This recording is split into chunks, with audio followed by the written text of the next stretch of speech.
Alrighty guys, welcome to another YouTube video. I got the anvil here with me tonight. We're going to be hitting the goat spinner, which, for the record, I have not touched the goat spinner. I haven't had the Crassy actual attachment on my table for about 6 months.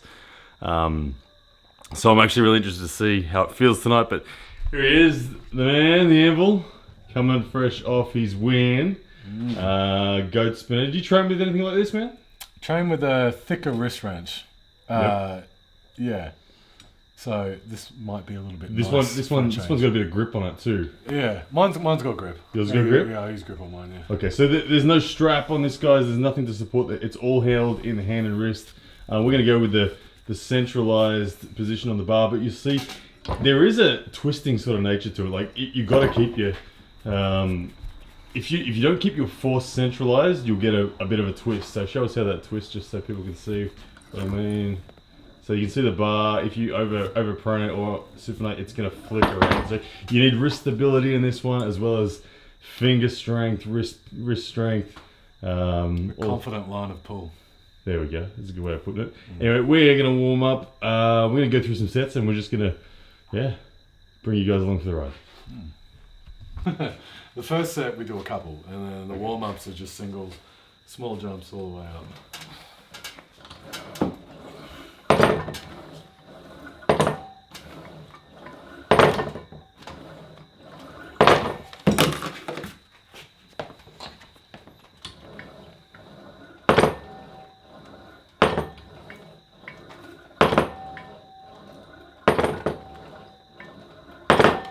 Love this handle.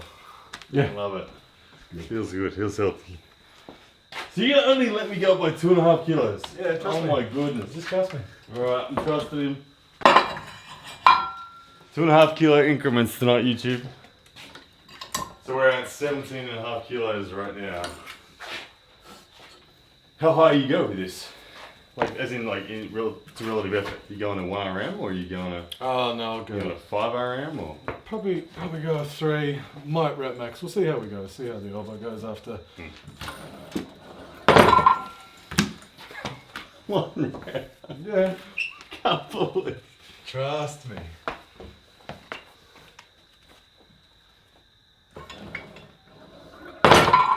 Pain in the ass, but your elbow will thank me for it. 20 kilos. Present. Was that a 15 kilo plate? Yeah, it was the 15 that we started with. Yeah.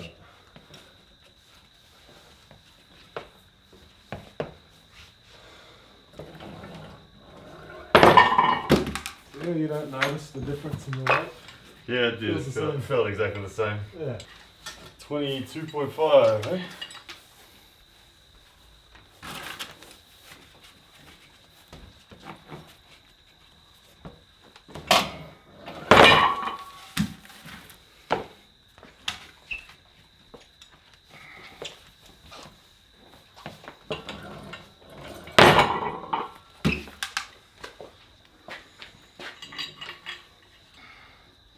Yeah, I'm not even sure what my numbers used to be on this. Like, I genuinely have no idea. I'm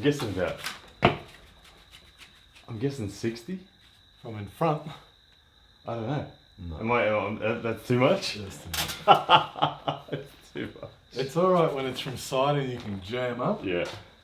And push, but from this because it's in front and it's starting, you know. Yep. Straight wristed and everything. Yeah.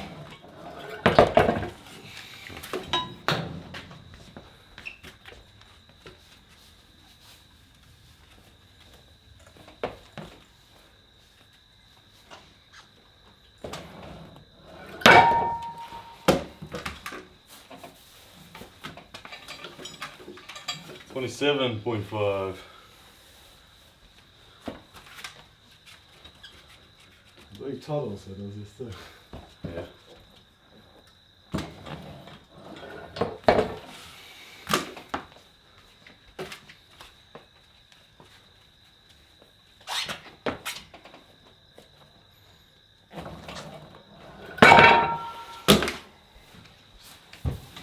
Elbow's already starting to wake up. 30? Yep. 30 kg.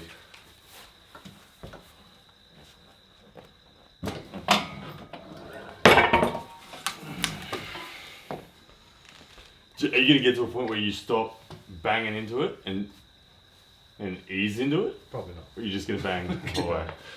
Okay. That bang that my elbows start to, I reckon. You'll feel. But.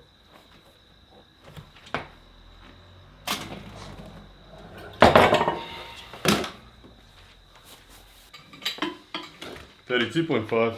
Yeah. So I might not let us use the greatest amount of weight, but are we creating the most specific form of arm wrestling feel in the start we can? Yeah. It's nice when we get to just ease in on matches, but I haven't had a match I've been able to ease in. I wish. Is Engen gonna let me ease in? No. I want to load and ease in, Engen. That'd be great. That'd be really good. That actually would be really good. A slow start in the straps would be great. Yeah. No slips. Just strap it up, slow start. In a hook. In a hook, preferably, yes. Fantastic.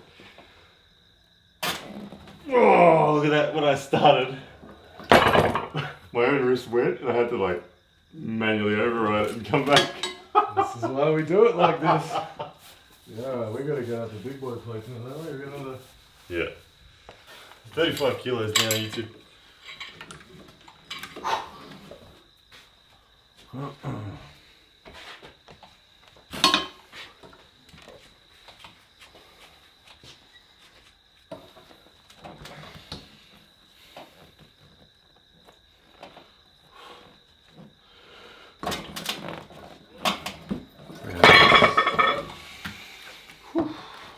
Yeah, 60 was going to be a bit of a stretch, wasn't it? I'm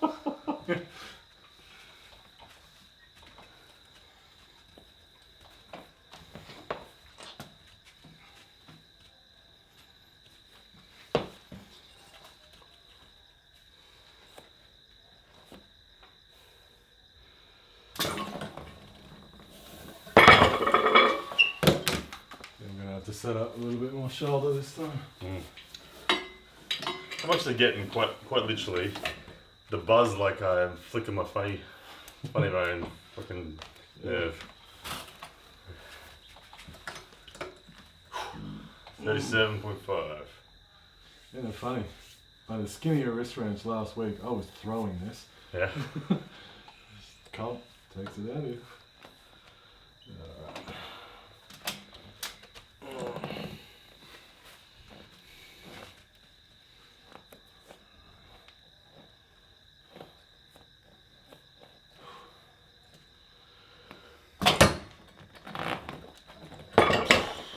Ooh.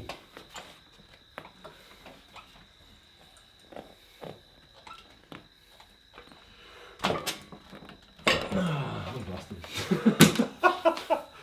There we go. You've seen it. There's so many YouTube comments. Oh, I Oh do yeah, it all. go. Oh, as if Lockie's strong. Look at him. Oh, I do more than that. Yeah, it's interesting, isn't it? Like the whole. I mean, I'm guilty of this, of chasing numbers rather than form. Yeah. As well. And this is one of those ones where starting straight and banging into it really makes it a lot harder than like we could get all curled up and pull it. Well, yeah, I mean, this is when I'm training now, I'm trying to think of ways to make every kilo that I gain on a movement applicable to the table. And this is one of those things, like that single-sided wrist wrench stuff that I do, that Todd and I do, I can use every kilo of that on the table. There's no fluff. Rolling handle, that's fluff. Yeah. Learned my lesson though. Alright, here we go. What was 37? Yeah. This is meat and potatoes.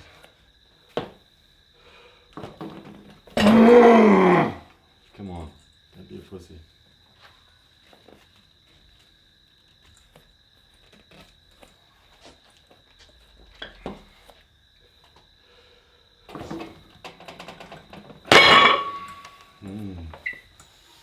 I really thought I was going to be able to do that. I thought, oh, I'll get smashed Lachlan Adair. There's 2.5 kilos made a difference. Wow. I want another go with that. I'm not happy with that. I'm not stopping there. Do you go again now or what? Yeah, I'll give it another go, and then I'll go down and do some reps. No, I'm not going to add more shoulder, I'm just going to maintain the form that I've been doing, because I've got to start that way and finish that way. Alright.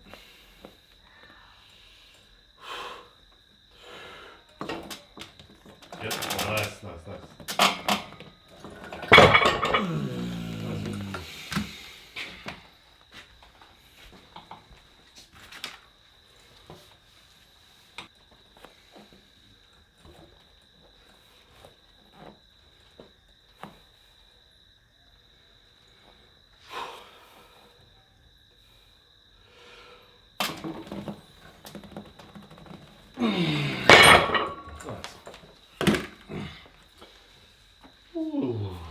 Pass through the elbow.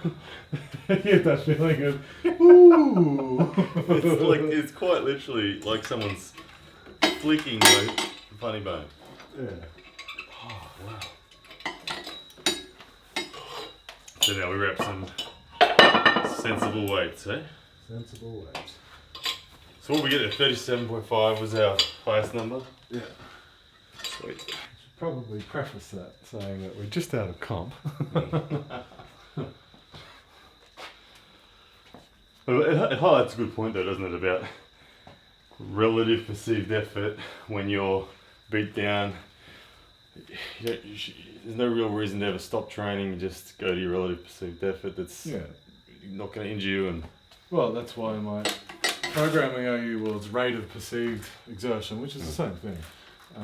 Where table time can really skew one's numbers if you've had a hard table time session or comp. I care more about effort. Yeah. Total numbers. The accumulation of the year's numbers. Yeah. Exactly. I mean, the numbers are relevant in some settings. Like when I know I split my sessions up, so instead of doing a full hour and a half in one session, I'll do 45 minutes and then do 45 minutes later. The total kilos lifted by the end of the week is a couple of hundred, which is significant. So, you know, there's that to consider too, but it all has to be like rest periods. We're all taking short rest periods. We don't get long 2, 3, 4 minute rests in comp or super matches, so why should we train that way? It doesn't make sense. So numbers are going to be lower, but it has to be specific to what we do.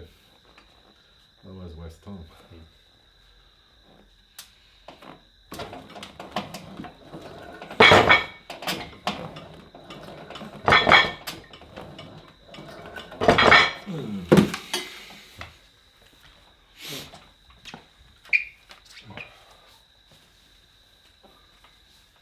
What way we got here?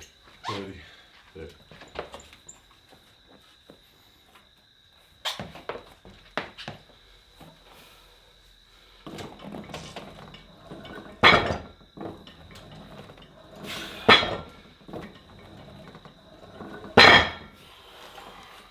That's a nice range. That's a nice weight. Yeah. Relative to the max. That feels good. Yeah. How many sets you do to this before you just say, yep, that's it, done? Probably 3. 3 of these? Right now, 3. Yeah. This is probably more movement than I've done all week. Everything's been static. I do like my static stuff. So you described this earlier as your bread and butter, as in handles like this, as in wrist wrenches? Wrist wrenches are now the meat and potatoes of all my training. Yeah. Nothing without the hand, nothing without the wrist. It just seems like... Never support on the back of the wrist. Just seems like fluff. You know, like you're doing it just to fill your program out or because you're bored. It's not something I like doing. The only time I use a rolling handle if it's like a rolling thunder type deadlift where I get to statically load my fingers a lot. But in terms of like the arm wrestling stuff where it spins and can really carve around and get your shoulder in like I used to, doing massive numbers, but how applicable was every kilo that I was lifting there? all 90 kilos of them, not a lot. Yeah, but this is all directly transferable. Yeah, as you say. exactly. So, especially with hitting it with a bit of pop too. I mean, we don't get to ease into a comfortable groove. We're gonna hit it and find the groove.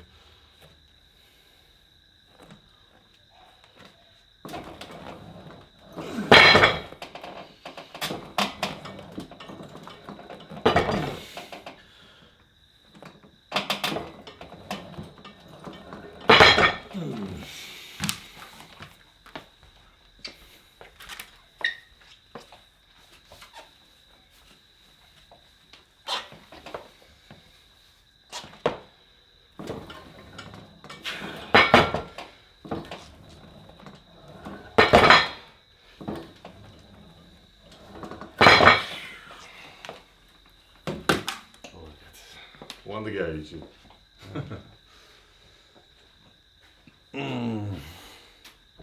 Yeah, I honestly feel like a few people have been saying to me, what am I going to do for my prep for Engen? I've been through this big season where I was prepping fingers, and when it was Rob or Boja, I was preparing fingers, and elbow. I feel like my rate of return is diminished on them now. Yeah. So a season of something with this pulley is probably going to feature. I haven't decided yet what my critical strength is for Engen. I might keep that a little bit secret, but yeah. I'm going to have it as a guess, and you can decide whether or not you can rely on this guesstimation. But I think it's as uncomfortable as you can make him in the setup.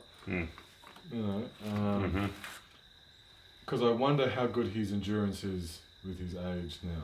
I'm going to say it's going to be a little bit lower. Yeah, I just need to stop the match in a place where my pronation is still alive.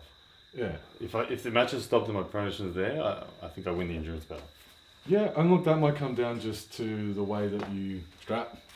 You know, if you can strap him in a way that you just can't get out of the hook, like it's just stuck in there. If you get nice and past, there's nothing to it but to hook, then yeah, that'd be nice. That would be nice. Yeah, it's one of those things. It's like, I know how to beat Todd. Doing it. And Engen's going to be conditioned. When we talk about how conditioned someone is, like Engen's conditioned. he's probably had more ready goes than anyone in the world. Yeah. and there's more weight classes than anyone in the world as well. Yeah. Like, you imagine what he's put his frame through. Yeah. Yeah. Alright. Oh, last set, best set. Yeah.